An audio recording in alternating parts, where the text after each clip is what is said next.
작은 변화가 인생을 바꾼다. 첫째, 매일 하는 것이 마음에 효과적이다.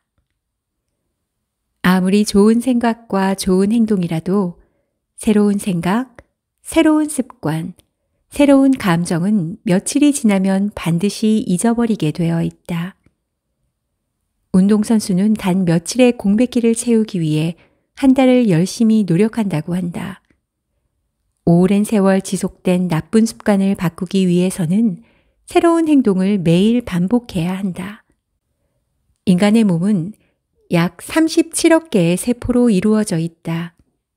이 모든 세포가 활발하게 신진대사를 하고 있다는 사실은 누구나 다 알고 있을 것이다.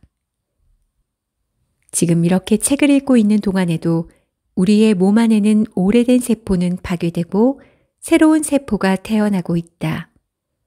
세포가 사는 주기는 저마다 다르지만 보통 내장세포는 몇 개월, 뼈의 세포는 몇 년 동안 살아간다고 한다. 새로운 습관도 아마 몇 개월에서 몇 년 정도 지속해야 그 효과가 나올 것이다. 나는 습관을 바꾸려는 사람에게 3개월 혹은 100일 동안 새로운 행동을 지속하라고 말한다. 그 정도는 지속해야 완전히 내 습관이 되기 때문이다. 그리고 그 습관이 1, 2년 이어지면 인생이 바뀌었다는 확신이 들 것이다. 둘째, 2주의 벽. 무언가를 바꾸는데 1년이 걸렸다. 이 말을 들으면 의욕이 사라질 것이다. 그러나 사실 습관을 바꾸는 데는 그리 오랜 시간이 걸리지 않는다. 습관 하나를 바꾸는 데 걸리는 시간은 보통 2주다. 또한 한 번 바뀐 습관을 한 달 또는 1년 동안 유지하는 것은 그다지 어렵지 않다. 따라서 인생을 바꾸기 위해서는 2주 동안 평소와 다른 행동을 하면 된다. 2주라고 하면 누구나 쉽게 생각하겠지만 사실 2주 동안 새로운 행동을 지속하기란 생각만큼 쉽지 않다. 아무리 작은 변화라도 사람은 2주의 벽 앞에서 좌절하기 쉽다. 그러면 2주의 벽을 극복하기 위해서는 어떻게 해야 할까? 당연한 소리지만 죽으림을 다하는 방법밖에 없다. 죽으림을 다해 무언가를 해보자고 결심했을 때 바뀌지 않는 것은 아무것도 없다. 물론 운도 따라줘야 할 때가 있다. 부자가 되거나 노벨상을 수상하기 위해서는 죽으림과 함께 운도 따라야 한다. 그러나 매일 1시간 일찍 일어나 명상을 하자 또는 다이어트를 위해 하루에 1800kcal만 섭취하다 등의 목표는 누구나 달성할 수 있다. 인생은 죽으림을 다해야만 바뀐다. 사람들은 모두 자신의 인생을 바꾸고 싶어 하지만 대부분 죽으림을 다해 노력하지는 않는다. 가슴에 손을 얹고 생각해 보면 누구나 자신을 반성하게 될 것이다. 셋째, 작은 창문 나오기. 왜 우리는 좀처럼 죽으림을 다할 수가 없는 걸까? 그것은 가능한 한 즐기면서 하고 싶기 때문이다. 그러니 죽으림이 나오지 않는다면 내 안에 숨은 즐기고 싶은 마음을 솔직하게 인정하자. 사람은 무의식 중에 확실하게 바뀌는 방법보다 즐기면서 바뀌는 방법을 선택한다. 하지만 익숙한 습관을 바꾸는 것 자체가 이미 부담이다. 아무 부담 없이 즐기면서 바뀌는 방법은 이 세상에 존재하지 않는다. 아무리 간단한 행동이라도 그것을 매일 지속하기란 쉽지 않다. 하루에 10분씩만 일하는 말을 듣고 기뻐해서는 안 된다. 하루에 10분 매일 하는 것은 상당히 어렵기 때문이다. 아무리 작은 변화라도 생활 습관을 바꾸는 데는 많은 부담이 따른다. 그렇기 때문에 가능한 한 작은 변화부터 시작하는 것이 좋다. 작은 창문에서 나오면 새로운 세상이 펼쳐진다라는 말이 있듯이 하루에 조금씩 아주 작은 것부터 바꾸려고 노력해보자. 작은 행동을 2주 동안 지속하는 것이 습관을 바꾸는 첫걸음이다. 이를테면 새로운 습관으로 독서를 꼽았다면 우선은 하루에 한 페이지씩 읽는 것이 좋다. 이렇게 작은 행동으로는 아무것도 바뀌지 않을 거라고 생각할 테지만 아무리 작은 행동이라도 습관이 바뀌면 인생이 달라진다.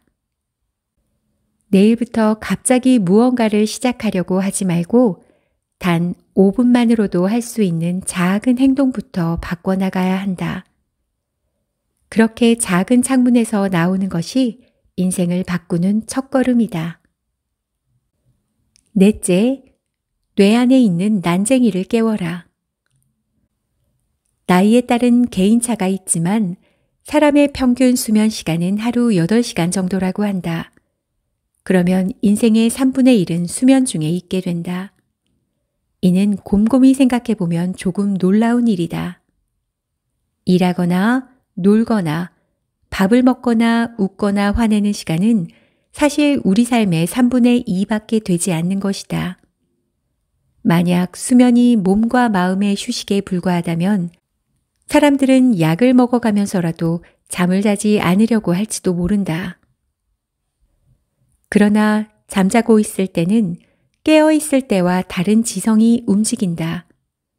이 사실을 알면 수면과 마주하는 방법이 달라질 것이다.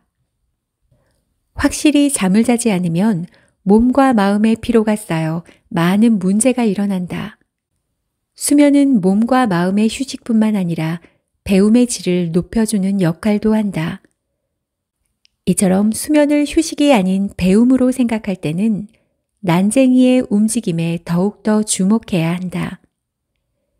잠이 오지 않을 때는 억지로 잠을 청하기보다는 깨어있는 상태에서 난쟁이를 움직일 방법을 생각해야 한다. 나는 불면에 시달리는 사람들에게 명상을 추천한다. 명상을 통해 몸이 안정되면 잠이 잘 오기 때문이다. 또한 명상을 하면 평소와는 다른 의식 상태에 들어가게 되고 그 결과 난쟁이의 움직임도 활발해진다. 잠이 오지 않을 때는 명상을 하면서 배움의 질을 높여보자. 쉽게 잠들지 못하는 사람은 잠이 오지 않는 것에 초조함을 느끼고 그 결과 수면의 질이 떨어지고 만다. 하지만 그 초조함의 원인은 불면에 있는 것이 아니라 대부분이 미래에 대한 불안에 있다. 내일 있을 회의 준비를 완벽하게 마치지 못했다는 불안, 또는 시험에 떨어질지도 모른다는 불안이 마음속에 소용돌이치고 있는 것이다. 이렇게 불안하고 초조할 때 우리는 쉽게 잠들지 못한다. 그러나 명상을 통해 마음이 안정되면 잠자는 것이 보다 쉬워진다.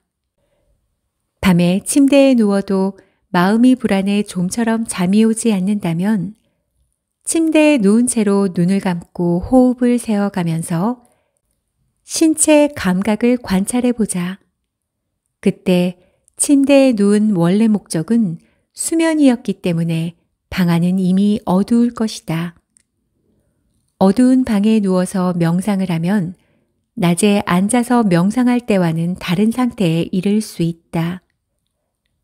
그럴 때는 내가 지금 눈을 감고 있는지 뜨고 있는지, 내가 누워 있는 곳이 방인지 넓은 들판인지 점점 알 수 없게 되면서 나와 세상의 경계가 조금씩 불분명해진다. 그렇게 침대 안에서의 명상을 한 후에는 더 쉽게 잠들 수 있을 것이다. 5번째, 행복은 내가 만드는 것이다. 사람은 변화를 두려워하는 동물이다. 이를테면 아주 사소한 변화라도 또는 인생이 크게 바뀌는 변화라도 사람은 자신의 습관을 바뀌는 것에 강한 심리적 저항감을 품는다. 하지만 사람은 누구나 바뀔 수 있다. 인생을 좋은 방향으로 바꾸고 싶다면 누구나 지금부터 자기 삶에 변화를 줄 수 있다. 처음에 작은 변화라도 상관없다. 매일 아침 조금 일찍 일어나 몸을 움직이는 것만으로도 충분하다.